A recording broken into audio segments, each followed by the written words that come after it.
Smart Planner masih langsung dari gedung Bapeda Provinsi Jawa Timur. Kita bersama dalam podcast Development Planning Bapeda Provinsi Jawa Timur 2025. Fokus kita tentang optimalisasi pemanfaatan peluang bonus demografi dengan narasumber dari Komisi D DPRD Provinsi Jawa Timur, dan kita juga punya akses bergabung dengan seorang akademisi dari Universitas Airlangga.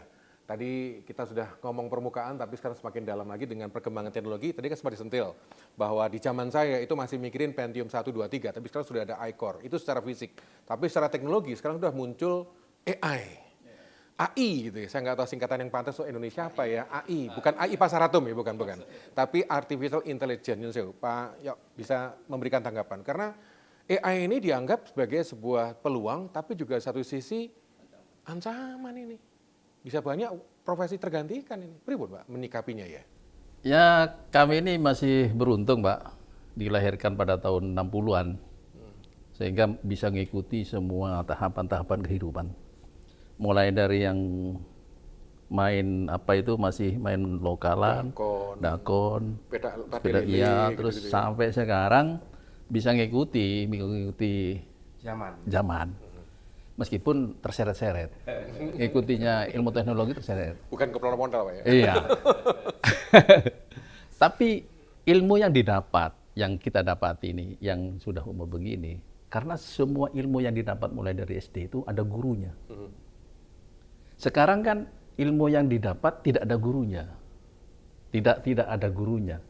Yang ada gurunya ini wajib ada gurunya itu satu ilmu agama, kedua ilmu kedokteran. Lainnya itu bisa saja tidak ada gurunya.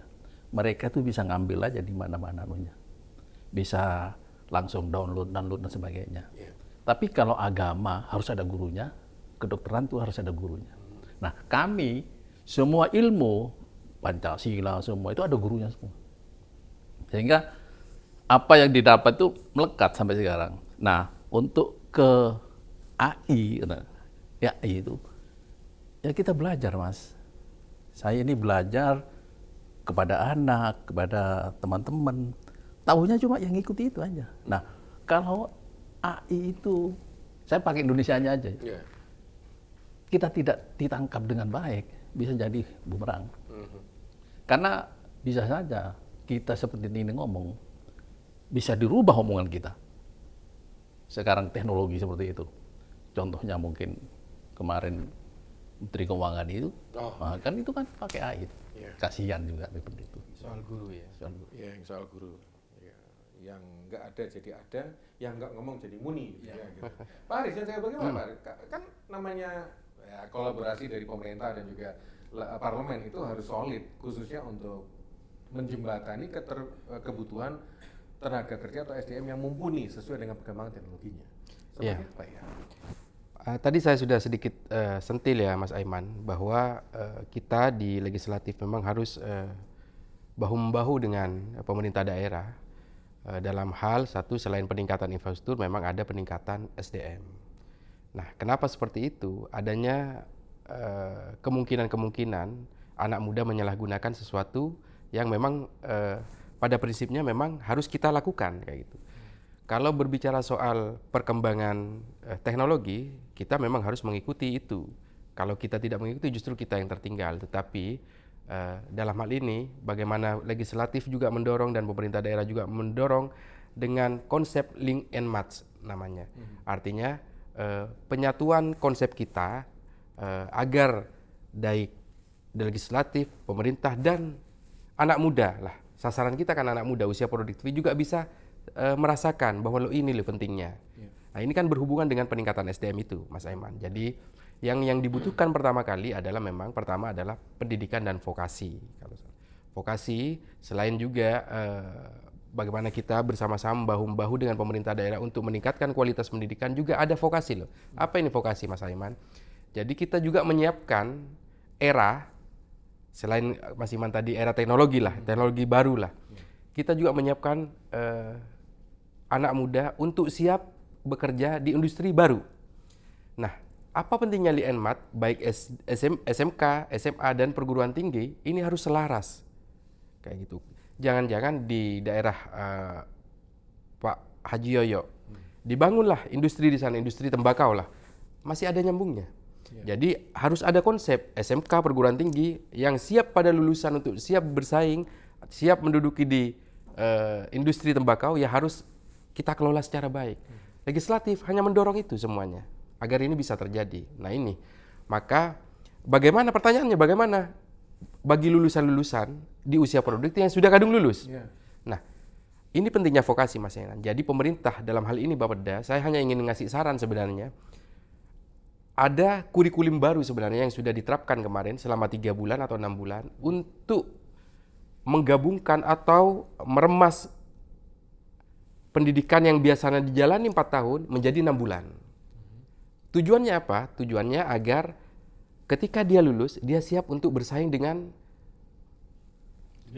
dunia kerja. Dan dia siap untuk ditempatkan di industri yang memang berada di daerahnya masing-masing.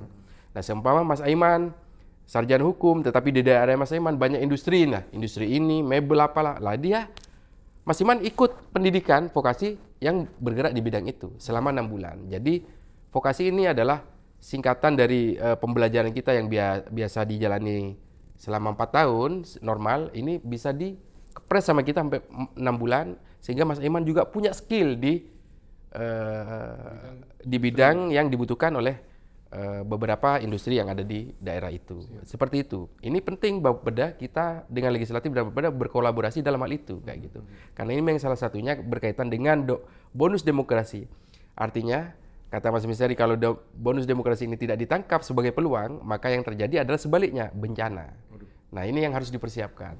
Saya lebih kepada bagaimana Bapeda ini dengan kita ini berkolaborasi Mas Iman untuk solusi-solusi ini, pencapaian-pencapaian ini, permasalahan-permasalahan ini bisa juga kita antisipasi bersama.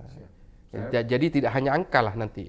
Kalau hanya angka kan repot Mas Aiman. Bisa di atas kertas. Bisa di atas kertas. Tetapi pada pengaplikasiannya memang kita harus punya pemikiran yang sama. Saya geser izin ke Pak Lutfi Agus. Pak Agus, nyun sewu karena panjenengan itu di lingkungan lingkungan pengajar gitu ya. Dan kalau memotret situasi seperti ini, kan anak muda zaman sekarang atau generasi muda zaman sekarang juga dituntut untuk punya pemikiran yang maju, terus kreatif dan inovatif gitu. Untuk menghadapi tantangan bonus demografi Jawa Timur, apa yang mereka harus siapkan? Lawang kadang-kadang ngelamar pekerjaan di tebar mereka nyun sewu. Saya nemu seperti itu, monggo. Iya, terima kasih. Memang adaptif ya, memang harus adaptif dengan perkembangan itu tadi. Mahasiswa, dosen, semua harus adaptif, guru-guru kita, termasuk di dalam kurikulum. Mungkin perlu terus dilakukan update kurikulum untuk menyesuaikan itu. Nanti di dalam kurikulum tadi ada metode belajar yang mungkin bedanya di situ. Metode belajarnya, alatnya akan berbeda. Zaman kita dulu pakai HP, sekarang kan nggak perlu lagi. Dan anak-anak dengan menggunakan teknologi yang terbaru, kecepatannya jauh lebih tinggi. Kalau kita kasih soal, jawabannya langsung bagus sekali karena dibantu dengan AI. Dengan metode-metode kecepatan, cara menghitung, cara mendesain, ada semua alatnya. Kita tinggal mendesain bagaimana dia selain mampu menjawab itu, tapi logikanya harus nyambung. Jangan sampai logika ini tidak muncul. Akibatnya apa?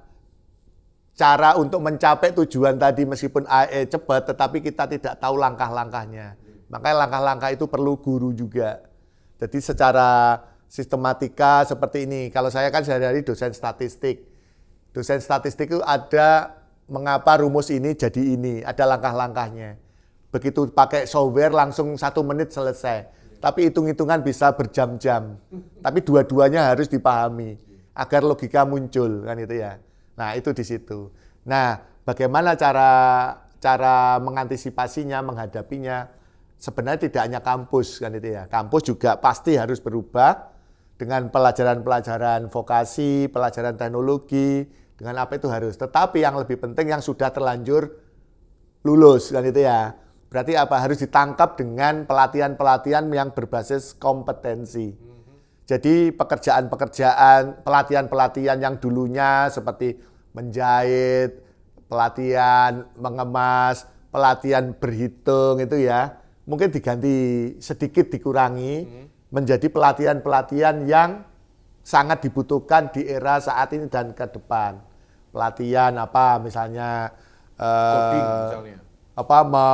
membersihkan gedung-gedung bertingkat gitu ya. Bagaimana cara teknologinya, bagaimana bisa pakai drone atau apa gitu ya. Itu pelatihan-pelatihan itu yang harus sering diperbanyak di dunia, baik di kampus maupun di luar kampus kan, agar mereka juga mengikuti itu. Percepatan gitu ya. Cara untuk membersihkan sampah agar cepat gitu ya, misalnya gitu dengan teknologi apa, cara pokoknya itu hampir semuanya ada, itu seluruh sektor ada. Dan itu bisa dilatihkan kepada orang-orang, anak-anak sekolah atau mereka yang itu PR-PR kita bersama, terutama dinas-dinas yang terkait dengan hal itu. Siap, saya geser ke Pak Misri. Pak Nusawu, namanya membangun suatu wilayah, tentu saja tujuannya adalah mensejahterakan sekaligus menjadi lebih baik. Dan itu nggak urusan parlemen atau urusan pemerintah tok. Swasta juga harus andil, masyarakat juga harus andil, media juga harus andil. Kalau nggak salah istilahnya pentahelix ya. Ada akademisi, ada kalangan pengusaha, kalangan pemerintah, komunitas dan juga media. Pripun Pak Misri? Iya. Jadi kalau kita bicara ini tanggung jawab bersama, tidak hanya tanggung jawab pemerintahan saja, ya, tidak hanya tanggung jawab akademisi saja, tapi ini tanggung jawab kita bersama. Jadi teman-teman pengusaha di sana kan ada CSR, ya kan? Salah satu upaya untuk mempercepat pembangunan di segala bidang, ya, bagaimana CSR yang sudah diatur dalam peraturan ini, ya, betul-betul bisa dimanfaatkan dengan tepat sasaran. Karena selama ini kami lihat belum tepat sasaran. Lebih banyak di dalamnya diwarnai dengan kepentingan-kepentingan politik. Programnya belum menyentuh kepada kebutuhan masyarakat secara real. Ya, makanya kalau di suatu titik ini yang dibutuhkan adalah air bersih. Mengapa CSR tidak hadir untuk pembangunan air bersih? Kalau yang dibutuhkan itu ada sanitasi, mengapa CSR tidak hadir di sanitasi? Kalau yang dibutuhkan itu adalah terkait dengan bagaimana menanggulangi stunting. Karena ini menyangkut, ya tadi, bonus demografi. CSR tidak hadir untuk menangani stunting. Selama ini kan kami dari pemerintah, maka kami berharap, ya, pentahalik ini, ya, kalau betul-betul bisa bekerja dengan baik, ya, maka bonus demografi untuk menuju Indonesia Emas di tahun 45 itu tidak sebatas mimpi, melibatkan semua elemen yang ada. Maka kemarin di pemerintahan itu sudah dimulai keterlibatan pengusaha untuk ikut membantu dalam pembangunan-pembangunan, termasuk di dalamnya adalah jalan tol. Kemudian pembangunan-pembangunan terkait dengan laut, pembangunan-pembangunan terkait dengan infrastruktur lainnya. Bahkan ada sebuah pembangunan yang memang sekira pemerintah daerah nggak mampu, bisa mengajukan kepada, ya, pihak swasta untuk membangun itu dengan ketentuan-ketentuan yang sudah Pola kerjasama. Iya, pola kerjasama itu namanya saya lupa, mungkin Pak Yoyo yang Pak Bupati ini. Nah, iya, itulah pentingnya. Ya, jadi untuk membangun ini memang harus melibatkan stakeholder semuanya. Pemerintah yes, pengusaha yes, akademisi yes, masyarakat yes. Tapi yang pasti memang kesiapan daripada kawan-kawan yang masuk dalam bonus demografi, khususnya pada generasi Z dan sebagainya. Ya, harus siap betul ini. Kalau mereka tidak siap, mereka hanya nyantai-nyantai aja, berpoya-poya saja. Siapkan betul, yang utama adalah sumber daya manusia. Karena sumber daya manusia ini akan menentukan maju tidaknya sebuah negara. Kalau SDM-nya luar biasa kayak Amerika, ya, maka akan cepat ini. Tapi kalau SDM-nya ini tidak disiapkan dengan matang, ya, maka bonus demografi ini hanya sebatas mimpi. Jadi tugas kami adalah mencerdaskan kepada bonus demografi dengan usia 15 sampai 64 ini bagaimana SDM-nya siap untuk masuk dalam bonus demografi? Untuk menuju ke kesiapan tadi Pak, karena memang masih ada yang timpang Pak Yo. Di kacamata akademisi juga masih ada sesuatu yang perlu jadi PR. Di Pak Hari juga sudah mengatur bahwa mendeteksi ada beberapa kebutuhan untuk akurasi data, kecocokan data, dan fakta di lapangan. Kalau Pak Yo melihatnya seperti apa? Supaya output generasi muda itu siap, sehingga link and match kena gitu. Ya. Monggo. Dilihat dari kacamata kita, pendidikan itu yang utama. Jadi untuk mengejar persoalan disampaikan oleh Pak Mesri, jadi pendidikan mulai dari dasar sampai ke sarjana itu penting. Meskipun sekarang teknologi-teknologi itu sudah mulai bermunculan, saya bilang tadi bisa saja orang belajar tanpa guru, bisa saja orang belajar dari Google. Tapi ini penting sebenarnya untuk menuju ketimpangan-ketimpangan tadi itu. Iya, iya. Nah, terus garapan PR Pemprov apa? Mulai dari mana dulu nih? Kalau kita ngomong pendidikan kan Pemprov itu dapat jatah ngurus yang SMA ke atas. Ya, sebenarnya gini, kebutuhan dasar dari negara kita ini sebenarnya pendidikan sama kesehatan. Nah, Pemprov sekarang melalui Bapeda itu sudah mulai ditata dengan baik. Meskipun tadi disebutkan, tadi rapat paripurna, ada infrastruktur yang harus disiapkan. Dengan angka katakanlah 40% dari APBD. Nah, kalau mau ngikuti regulasi ini, harusnya Bapeda harus merancang itu. Bukan cuma dari segi kesehatan dan pendidikan, tapi dari segi infrastruktur juga harus dirancang dengan baik. Fisik berarti. Fisik ya. Seperti tadi yang penunjang bonus demografi itu, saya katakan kenapa kok sanitasi? Karena dari situ kesehatan masyarakat dimulai. Iya, karena lingkungan yang jorok dan Ya, situasi hidup yang memprihatinkan juga nggak akan baik untuk pertumbuhan mental dan fisik kalau gitu. Nah, bicara soal fisik, infrastruktur, saya kembali kepada fisik, infrastruktur. Karena Komisi D ini membidangi pembangunan infrastruktur, tentu saja konsepnya seperti itu. Dan kalau bicara soal pembangunan SDM, supaya bonus demografi betul-betul jadi peluang, Pak Haris. Ya, tadi kan saya sempat katakan ya Mas Iman, bahwa infrastruktur ini adalah fondasi. Tanpa infrastruktur yang berkesinambungan, maka bonus demografi ini hanyalah angka. Gitu. Ini yang harus digarisbawahi. Nah, kaitannya dengan peningkatan SDM, maka tadi juga saya jelaskan ke Mas Aiman bahwa ini harus seimbang. Bapeda dalam hal ini yang menjadi mitra kita Komisi D harus juga memetakan mana-mana pembangunan infrastruktur yang berkelanjutan.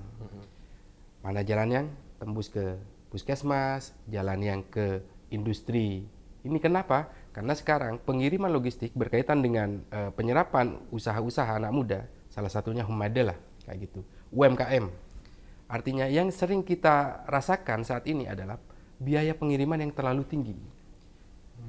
Sehingga nanti dengan adanya infrastruktur yang hadir di sana, cutting biaya produksi ini menjadi sedikit. Diminimalisir. Kayak di dapil saya Mas Iman, Kangian. Mereka di sana ada UMKM lah. Tetapi pengiriman barang logistiknya baik ke luar kota ini sangat jauh dan biayanya sangat besar sehingga tidak mumpuni kepada penduduk. Nunggu musim lagi. Menunggu musim, artinya ngirimnya masih nunggu kapal, Nunggu perahu, lain nunggu biayanya. betul. Nah, pemerintah, kenapa saya katakan bahwa peningkatan infrastruktur ini harus seimbang dengan peningkatan SDM. Ini Mas Aiman. Jadi sudah saatnya kita legislatif mendorong apa yang menjadi kebijakan pemerintah daerah agar bonus demografi ini menjadi mutiara, tidak hanya menjadi mutiara yang terpendam. Bagaimana ini bisa dimanfaatkan secara baik di daerah dengan cara apa? Dengan satu data. Kenapa tidak ada pemerataan pembangunan? Karena memang datanya tidak sama. Baik data makro dan data mikro yang tadi saya jelaskan. Seringkali simpang siur tidak sama, nggak cocok. Ya, ini yang menjadi hambatan bagaimana ini membangun suatu daerah. Itu Mas Aiman. Baik, saya izin ke Pak Lutfi Agus Nyun Sewu. Tadi sempat disentil juga bahwa pertumbuhan dan pemulihan ekonomi ketika kita mengalami krisis termasuk pandemi kemarin dilakukan oleh para pelaku UMKM. Di satu sisi pandemi juga mengakibatkan pengangguran baru yang kemudian menciptakan bidang usaha baru atau kreativitas baru.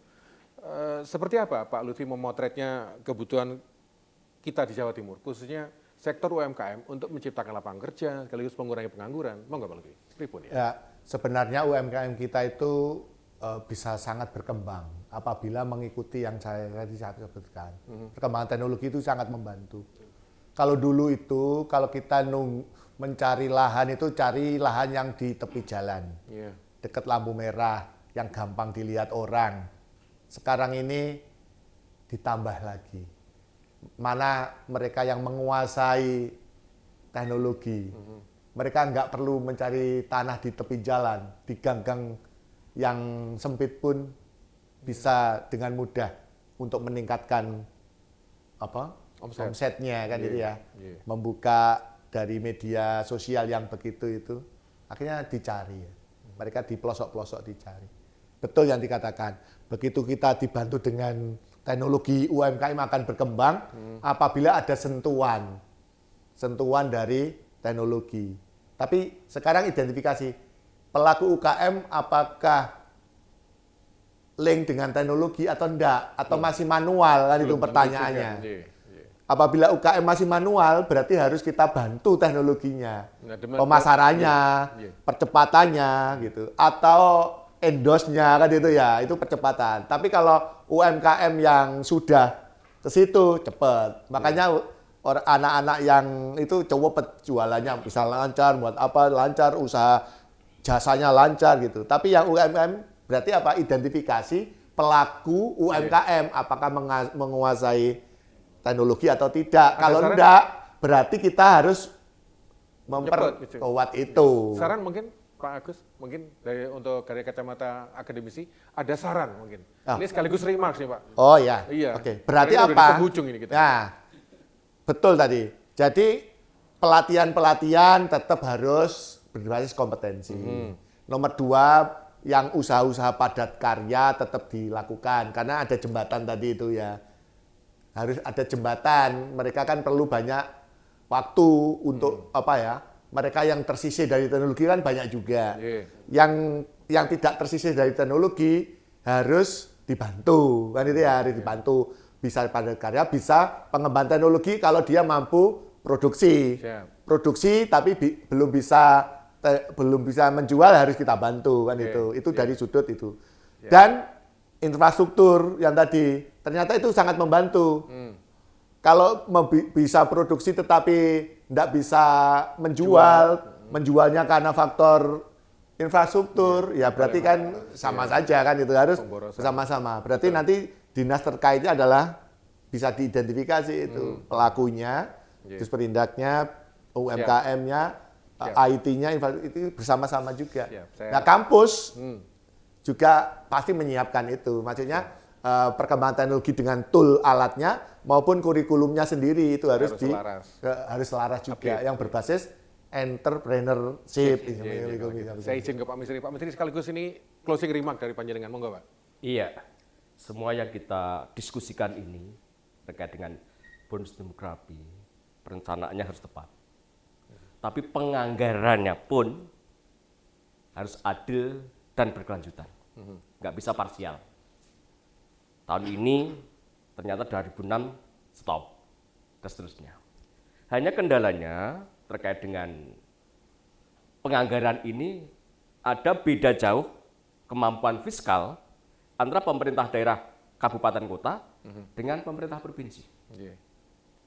38 kabupaten kota yang ada di Provinsi Jawa Timur yang punya kemampuan fiskal sehat nggak lebih dari 5, 6, 7 kabupaten kota. Sisanya menggantungkan kepada pemerintah pusat. Kalau pemerintah pusat stop, kayak sekarang ini, selesai. Mereka nggak bisa apa-apa, mau bonus demografi, mau apa, nggak bisa apa-apa. Maka dari itu, kebijakan anggaran, politik anggaran, mulai dari pemerintah pusat, pemerintah provinsi, dan pemerintah kabupaten kota, itu harus sinergi. Harus sinergi, siap. Ya, kalau kita hanya ngomong kewenangan Jawa Timur, tapi nggak juga ngomong 38 kabupaten kota, why not? Timpang juga. Timpang juga. Siap. Ya itu mungkin. Izin ke Pak Yo. Monggo Pak Yo. Sekaligus closing statement nih Pak. Monggo. Saya hanya menyarankan begini, Pak. Semua warga Jawa Timur, baik yang produktif maupun yang tidak produktif, terus belajar mencari ilmu. Supaya yang tidak produktif itu bisa ngikuti. Karena bagaimanapun juga, kita hidup di dunia ini perlu ilmu, hidup di akhirat juga perlu ilmu. Apapun ilmunya, apalagi kita-kita yang berada di pemerintahan, ya terus belajar, kami juga terus mengikuti perkembangan teknologi. Mudah-mudahan acara ini juga bisa tersiar ke semua warga Jawa Timur. Insya Allah tayang di kanal YouTube Bapeda Provinsi Jawa Timur. Pak Haris, monggo Pak Haris. Nikong kudu gede iki. Nah, gitu. Karena penutup ya Mas Iwan. Baik ya, berkaitan dengan bonus demografi ini, kita ketahui bahwa tahun 98 kita krisis ekonomi. 2009 kita krisis finansial. Indonesia bertahan sampai sekarang karena satu, UMKM. Jadi pertahanan pada saat negara-negara luar kolaps, Indonesia bertahan karena UMKM. UMKM pada saat itu menjadi garda pertahanan terakhir Indonesia saat ini. Karena kenapa? Sumbangan UMKM kepada Indonesia, kepada negara kita mencapai 62%. Nah, hubungannya dengan bonus demografi yang kita bahas saat ini adalah dengan rasio ketergantungan atau dependensi rasio, kita ini lebih banyak yang produktif dibandingkan yang tidak produktif. Tapi ingat bahwa ini tidak serta-merta menjadi mutiara yang terus kita banggakan. Tetapi kita harus juga peningkatan SDM yang disebutkan tadi juga harus mengikuti peningkatan-peningkatan yang lain. Salah satunya jangka pendek yang bisa kita petik adalah UMKM dan koperasi. Bagaimana UMKM yang tadi disebutkan oleh Dr. Lutfi juga bisa kita bantu melalui apa? Melalui penyertaan modal yang diberikan oleh pemerintah untuk pengembangan UMKM itu sendiri. Nah, ketika ini sudah berjalan, Mas Aiman, saya rasa usia produktif, rasio ketergantungan kita juga akan lebih meningkat dibandingkan dengan usia yang tidak produktif. Nah, ini yang harus kita jaga. Begitu Mas Aiman. Untuk nuwun, mudah-mudahan dengan adanya diskusi ini semakin membuka cakrawala kita ke depan, menoto Jawa Timur untuk jadi lebih baik. Smart Planner, demikian diskusi kita tentang bonus demografi. Memang kalau kita bicara dalam kurun waktu 1 jam nggak selesai-selesai, tapi mudah-mudahan diskusi ini juga membuahkan semacam pemahaman bahwa bonus demografi itu merupakan peluang. Sebab kalau tidak dikelola dengan baik, bonus demografi bisa menjadi beban demografi berupa pengangguran yang bertambah, lalu kondisi kesehatan yang turun, dan akhirnya jadi berujung pada beban anggaran pemerintah. Mudah-mudahan diskusi bermanfaat dan mudah-mudahan juga kita bisa ketemu lagi dalam program dan diskusi-diskusi mendatang langsung dari podcast Bapeda Provinsi Jawa Timur. Saya Iman Diwartanto, matur nuwun. Pak Haris, terima kasih. Pak Yaya, matur nuwun. Pak Misri juga terima kasih. Pak Lutfi Agus, matur nuwun. Kita jumpa lagi dalam diskusi yang lainnya. Smart Planner, kolaborasi tanpa batas. Wassalamualaikum warahmatullahi wabarakatuh. Waalaikumsalam.